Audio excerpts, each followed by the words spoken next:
Hey guys, you're speaking to Jedd from Disrupt Tutoring. Always so lovely to join you. Today we're going to look at the differences between congruency and similarity. So let's read the question together. Study the pairs of diagrams below and complete the statements by filling in A or B or C or D in the spaces provided. Now let's see what they're asking us to do. 6.1.1, the two shapes in are congruent. So let's firstly understand what congruent means. Congruent means that the two shapes are exactly the same.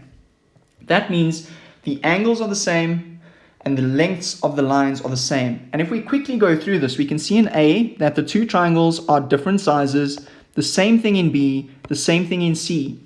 If we turn this one around, we can see that in D, the two shapes look almost identical. Okay, we can't say they're exactly identical because they haven't really indicated that.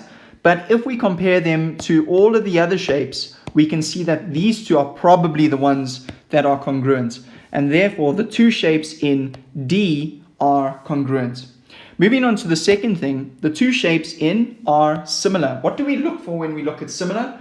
In similar shapes, the angles are the same size, and there is some constant ratio between the lengths of the sides. Now, a quick look here. In A, we can see that these angles are all the same size. And we can also see that this triangle almost looks like it's been shrunk when you look at that triangle, which indicates that there is some sort of similarity. If I look at these two arrows look like completely different shapes. And so do these diamonds. The diamonds look like completely different shapes. If I look there, those angles are a little bigger than those angles. So immediately that is not similar. So in this one, our answer is A.